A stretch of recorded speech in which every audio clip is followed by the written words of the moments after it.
బలవంతపు పెళ్ళిళ్ళు విన్నాం, బలవంతపు మత మార్పిళ్ళు విన్నాం. కానీ బలవంతపు దాతల కార్యక్రమం ఒకటి ఆంధ్రప్రదేశ్లో ప్రారంభమైంది. మేము ప్రతి మహిళకి 1500 రూపాయలు డబ్బులు ఇస్తాము.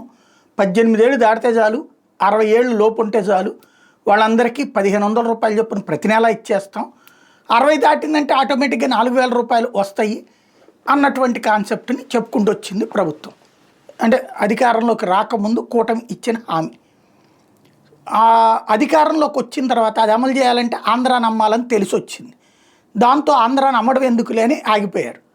అయితే ఏదో ఈ మహిళల చేత ప్రాబ్లం రాకుండా ఉండటం కోసం అర్జెంటుగా దాని కాన్సెప్ట్ మార్చేశారు. ఏంటంటే పేదరిక నిర్మూలన అనే ఒక బృహత్తర లక్ష్యాన్ని పెట్టుకున్నాం.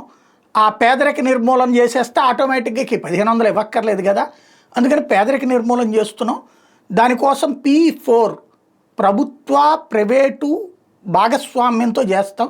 ఏందయ్యా ఇందులో అంటే ప్రభుత్వం చేసే పని ఏంటంటే ఎవరెవరు పేదోళ్ళో గుర్తిస్తుంది.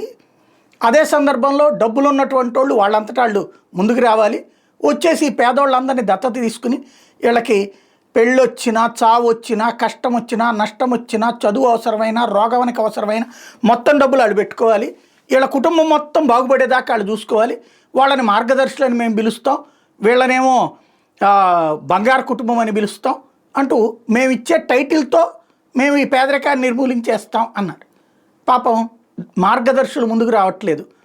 దాంతో ఇప్పుడు బలవంతపు మార్గదర్శులు చేయడం అంటే బలవంతపు దాతలు, స్కూల్ టీచర్లు, స్కూల్ హెడ్ మాస్టర్లు, స్కూళ్ళకి సంబంధించినటువంటి అంటే ఇప్పుడు కొత్తగా రిక్రూట్ అయినటువంటి వాళ్ళు ఎవరైతే ఉంటారో వాళ్ళని మార్గదర్శులుగా చేసుకోండి అంటూ ఒక ఖచ్చితంగా ఒక్కొక్కళ్ళు ఇద్దరిద్దరిని చూడాలట, ఇద్దరిద్దరు కుటుంబాన్ని చూడాలట.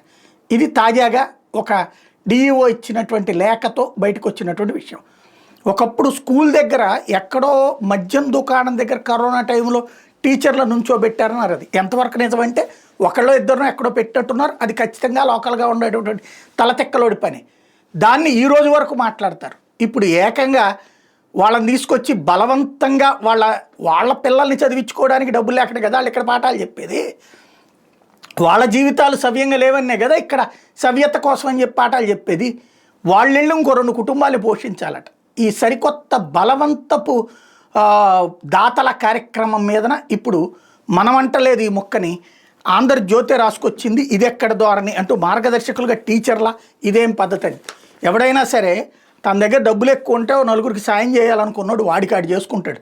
ప్రభుత్వంతో చేయడం ఏంటి, ప్రభుత్వం చెప్పిన పథకం చేయడం ఏంటి, ఇంకోటి దాంతో పేదరిక నిర్మూలన ఏంటి.